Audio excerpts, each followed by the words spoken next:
Welcome back to Hitting the Bid, the place for retail traders by a retail trader. I'm your host, Jeff, and I'm here to break down market moves, share lessons from my own trading journey, and help you navigate the ups and downs of life in the markets. Whether you're just getting started or have been trading for years, this show is here to help you stay sharp, stay disciplined, and most importantly, stay in the game. Today is Thursday, May 22nd. Let's get into it. Doing a little bit of a market overview here. We're after the close. The S&P is up 22 cents, a SPY up 22 cents at about 0.04%. NASDAQ through QQQ up 96 cents, about 0.2%. IWM up 4 cents, pretty much unchanged at 0.02% from yesterday.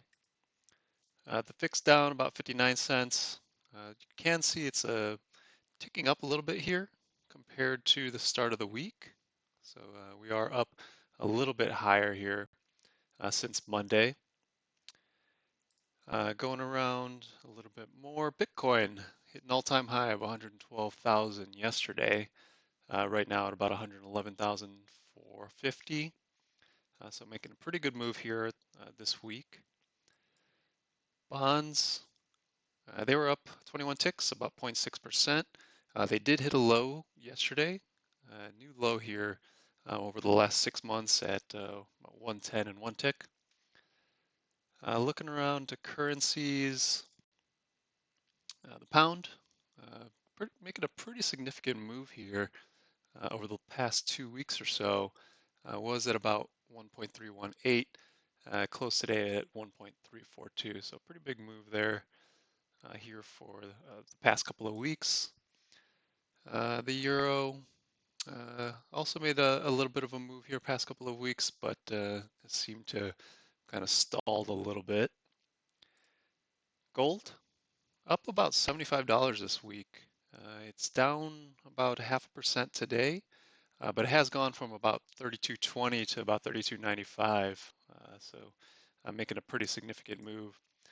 And now silver kind of trading in a little bit of a range here between 32 and 34, down about 1.4% on the day. And finally, we got crude oil. I'll put up my drawings here from when I entered the trade a couple of weeks ago. You can kind of see here. So here's that range that I kind of set forth when I entered the trade. So working back towards the middle here, seems to have stalled out. Has tested the upside of that range a couple of times, but it looks to be holding for now. Up about $50 on that trade from when I first put it on, so about 25%. All right. Now for this week, I did end up entering in a trade on the 10-year note. These futures here. Now we talked about this last week as far as a trade setup. I had not seen much positive momentum during last week's trade overview, so I didn't enter one in last Friday. But last week this week I did enter in a trade. I'll go over that here in a second. But just looking at the range, we got our lines here. This is about a 6-month trend. Much of the trading has occurred here in this range, and we're pretty much at the bottom of it. This is the April 11th low right here. It looks to be holding. You kind of see how the downtrend, so there is a pretty steep downtrend right here, but it looks to be kind of letting up right here, and we saw a pretty strong day today. Not quite closing above the prior day high, but it looks like that selling pressure seems to be waning a little bit here. So I did enter in a trade here. I went to the 64 days to expiration, and I entered in a trade for being long a call here at 111.5, and then short the 112.5. Now I did enter in at 15 ticks, so it's the trade is no profit, no loss on the day.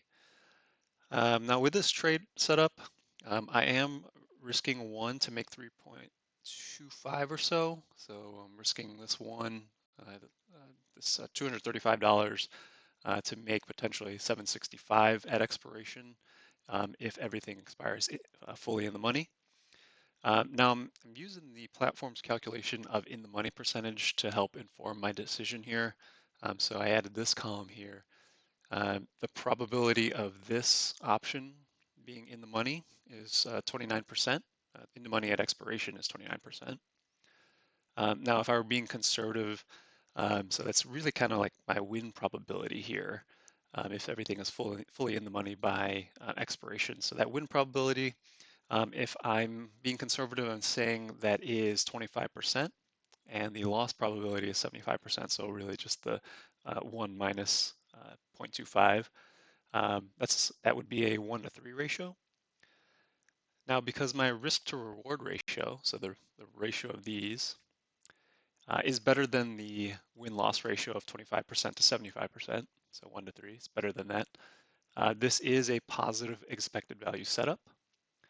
Now, in this case, it's actually a 1 to 2.6 win-loss ratio, but so I entered in a little bit better from what I described, but I'm erring on the side of lowering my win probability to account for margin of error and um, that accuracy in actually using this in the money percent.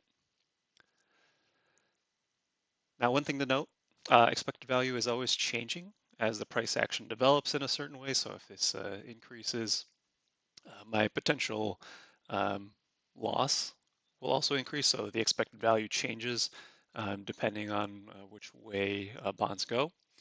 So I'll need to revisit this and recalculate that expected value every so often to make sure I want to stay in this trade. Now we'll talk a little bit more about expected value during next week's newsletter and how to calculate it. But that's the reason I set up the trade in this manner. Now I'll likely, again, I'll just take a look at this maybe every few days, take a look at my expected value. Now if we do break this low right here, I will likely exit the trade. And it looks like if we break that, my assumption was wrong, so no reason for me to be in it any longer. All right. So thanks for tuning to Hitting the Bid this week. Just a little bit of a PSA. Monday is a trading holiday for Memorial Day, so cash markets will be closed. Futures will trade for a little bit, but there won't be a ton of liquidity, so take note of that if you are trading. But if you enjoyed today's video, don't forget to subscribe, leave a review, and share it with a fellow trader. You can also sign up for my weekly newsletter at news.hittingthebid.com, where I share market insights, interesting tickers, and practical strategies to help you grow as a retail trader. Until next time, trade small, trade smart, and keep hitting the bid.